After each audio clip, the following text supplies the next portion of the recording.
Being independent and alone on the spiritual journey. Let's talk about it. So, are we ever really alone on this journey? No.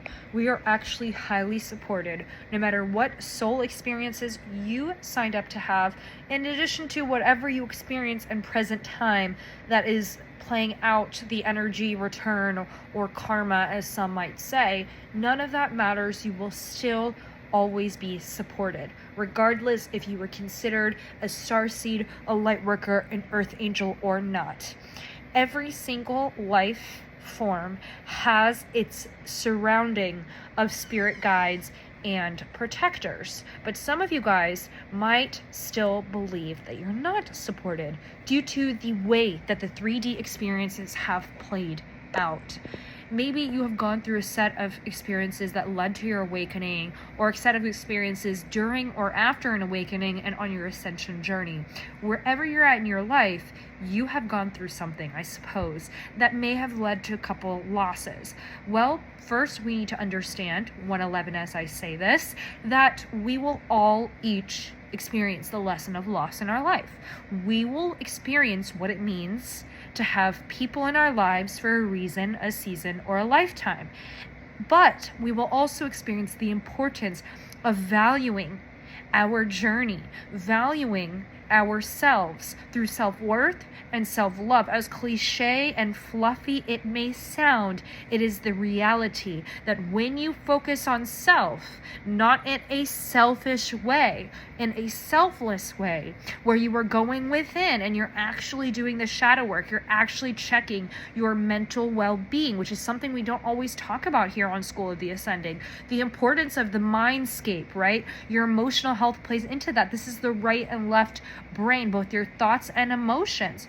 Tuning into that and prioritizing that by understanding your standards, understanding your needs and your boundaries, and releasing expectations on others. Instead, you are putting yourself and your energy, even if you have gone through so much that you don't feel this way, you're still going to be delusional and do this because A, the brain doesn't know the difference between what is real and what isn't, as crazy as that sounds, but B, this is the energy you want to attract. And so in order to heal any wounds of vulnerability, of abandonment, we have to be okay with being independent and alone. Perhaps some of you guys have had soul experiences where you've been codependent in previous lives or in this present incarnation.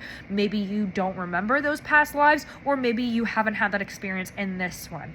But there's still the lesson of loss. We're still going to understand, as I mentioned earlier, what it means to have things and people in our life for a reason, a season, or a lifetime. And therefore, in order to heal, we must adhere to the simple tip that our mental well-being needs to take priority. This is shadow work at its finest, because shadow work is highly linked to the aspect of the 3D world, which is the ego and the mindscape. And in order to get ahead of that for yourself, to heal it and transcend it, which is not a one and done, get rich quick, easy scheme, okay? This is a longer process. For some of you, it might take several months.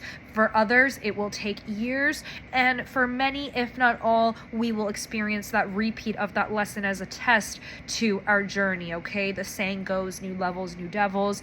However you want to think about it, I think it's really the way that you want to move through this experience is to feel at peace, right? And to not feel tied or chained to these aspects of life that present itself that makes you feel like you've been abandoned, left for dead, left in a position that is vulnerable and causing you to almost close your heart space up.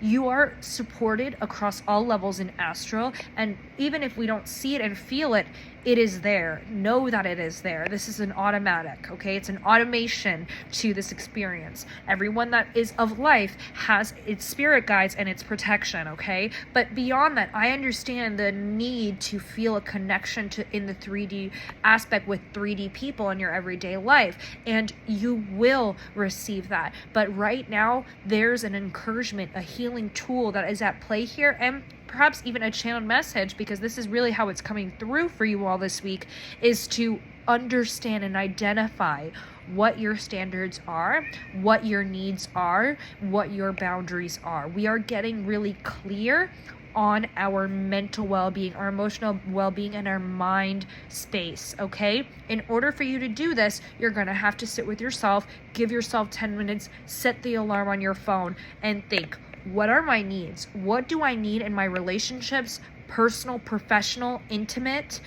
What are my boundaries? What are my non-negotiables? What are my icks, the pet peeves, the things that I will not be okay with? And what are my standards? Meaning, how am I going to place myself? If you want people that are high quality around you in your life, you need to step into that energy too. You need to step into this understanding and really confidence of how high quality you are. So in order for you to do that, then other people will start to mirror and echo that as well. But it is, again, not an easy, quick process. So be kind with yourself. Be compassionate and gracious with yourself. Have patience with yourself. Just keep reminding yourself that this is a journey. This is a marathon. It is not a sprint. Okay? What you are doing is you are affirming, delusional or not, that you are safe and protected across all levels and dimensions, and that you will get clear on your needs, boundaries, and your standards. You're going to release expectations on other people, and you're going to fulfill what you expect others to do yourself, so that whenever you come across people that you want to invest in, that you want to have in your life, that you want to get to know more or work with, that, my friends, is when you begin to attract those people, because you set those standards within yourself. So this is a healing tool for you to write it down and get clear on those three things. What are your needs? What are your boundaries? And what are your standards for yourself first and foremost? And only then will this journey become clear for you to be okay with your own self. Being okay if plans change, if things cancel, if stuff happens unexpectedly. You might need to cry it out if that's something that you need to do. We're not suppressing emotions here, and we're not gaslighting ourselves, but we're remaining steadfast in our experience as a human being right now, but also in our awareness that things will always work in your favor in the end, because this is how it's designed to be. So get a little bit delusional. Allow yourself to crack this egg of self-doubt and abandonment. You can be vulnerable with yourself. You can be okay with yourself. Give yourself alone time to understand yourself, because this is the key to abundance across all levels, both financially, in the material world, and in anything and anyone that you do and meet. Spending alone time and prioritizing what your needs, boundaries, and standards are, releasing expectations on others, will allow you to receive the abundant gifts that your soul has planned for you all along. I hope that this healing tip and tools have helped you. Make sure that you write it down in your notes, in your journal, wherever you need to get clear on those things. And should you ever experience self-doubt or moments of loss in your life, go back to that list and remember who you are. You're alive for a reason in this world, and there's a purpose for you here. That's why you're here. And until next time, go and grow.